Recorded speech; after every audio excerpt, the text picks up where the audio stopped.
नमस्कार. श्री स्वामी समर्थ. जय जय स्वामी समर्थ. स्वामींची मनापासून भक्ती करणाऱ्या प्रत्येकाला ते कोणत्या ना कोणत्या प्रकारे प्रचिती देत असतात. कुणाच्या ना कुणाच्या मानव रूपात ते आपल्याला त्यांचा प्रत्येक साक्षात्कार देऊन मदतीला येऊन दाखवत असतात. प्रत्येक स्वामी भक्ताला छोट्या छोट्या गोष्टीतून प्रत्यक्ष अनुभव नक्कीच आला असावा असं मला तरी स्व अनुभवातून वाटते.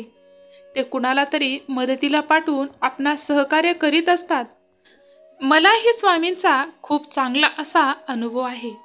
मी स्वामींचं नाव मनात येताच त्यांच्या मानवी रूपातून माझं अवघड वाटणारं कार्य सोपं होऊन जातं आणि तेही पूर्णही होतं. असाच एक अनुभव स्वामींच्या भक्ताला आला आहे, जो कधी स्वामींना मानतच नव्हता आणि कधी स्वामींची सेवाही करत नव्हता. स्वामी साधा साधू म्हणणाऱ्या या भक्ताचा अनुभव आज पाहूया.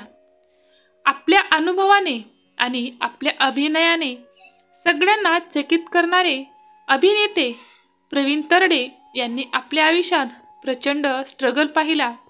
इंडस्ट्रीत आल्यापासून ते आपला जम बसवण्याचा प्रयत्न करत होते.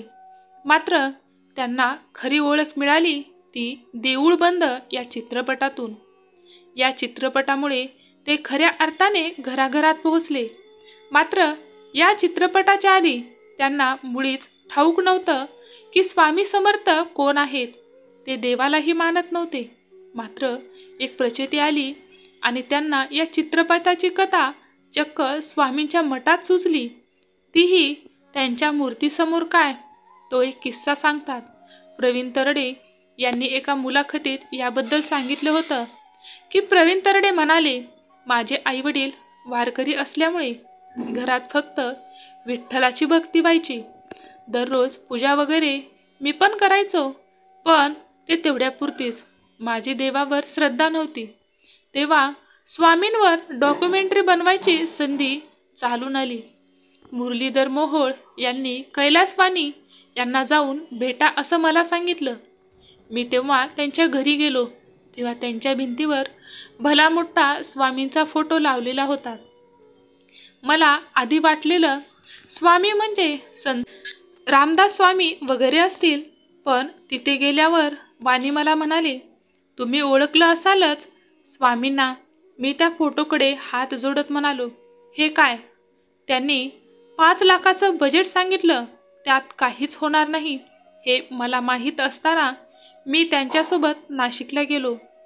दुसऱ्या दिवशी जायचं होतं, त्यामुळे जाताना प्रवासात काहीतरी कथा सुचेल असा विचार करून झोपी गेलो. पुढे प्रवीण म्हणाले, प्रवासात मला उलट्याचा त्रास होतो, त्यामुळेही मी गाडीतही झोपलो होतो.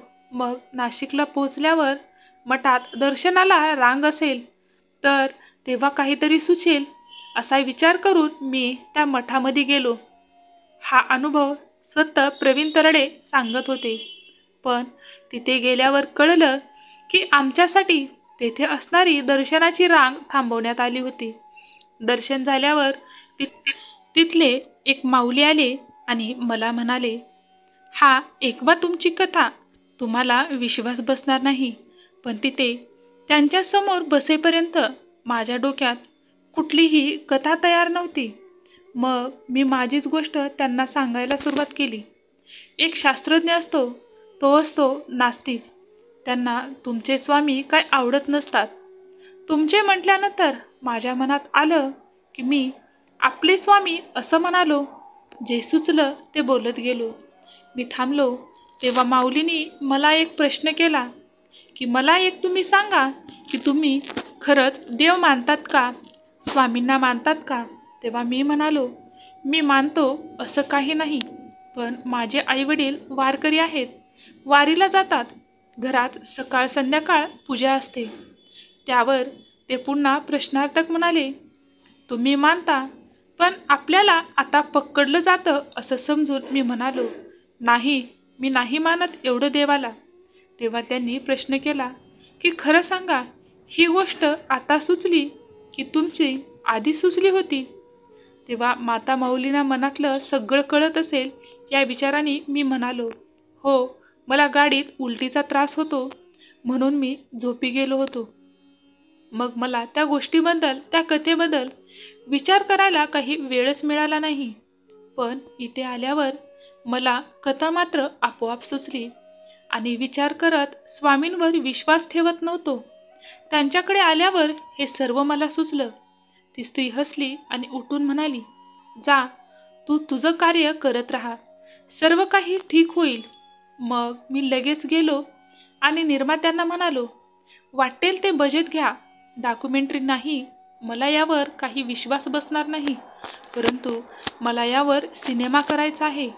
मग स्टोरी बनवत गेलो. तसा तो सिनेमा बनतही गेला आणि हा चित्रपट लोकांनी इतका डोक्यावर घेतला. त्या एका घटनेने मला श्रद्धा म्हणजे काय असते ते शिकवलं. विश्वास असेल तर सगळं काही शक्य होतं. तेच आपल्या हातून सगळं करून घेतात हे पटलं आणि मीही तेव्हापासून स्वामींना मानू लागलो. स्वामींची मी मनापासून सेवा करतो आणि स्वामींच्या आशीर्वादाने आजही माझे सर्व काही खूप आनंदात आणि सुखी झाले आहे. स्वामींच्या जीवनावर केलेला हा चित्रपट माझ्या जीवनाचा एक टर्निंग पॉईंट ठरला आणि स्वामींच्या सुरुवातीनेच माझ्या करिअरला उंच गतीवर नेऊन ठेवलं. त्यानंतर मी ज्याही कार्यामध्ये गेलो त्या कार्यामध्ये मी सर्वात पहिले स्वामींना प्रार्थना करून त्यांच्याकडे सांगडे घालून मी पुढे त्या कार्याला जातो. आणि होतं असं की स्वामी प्रत्येकामध्ये मला यश देतात. काही भागामध्ये मला अपयशी आले असेल, तो माझ्या जीवनाचा आणि माझ्या कर्माचा भाग असेल, पण जिथे जिथे स्वामींसाठी मी धावा केल्या तिथे स्वामी माझ्यासाठी नक्कीच धावत आलेत.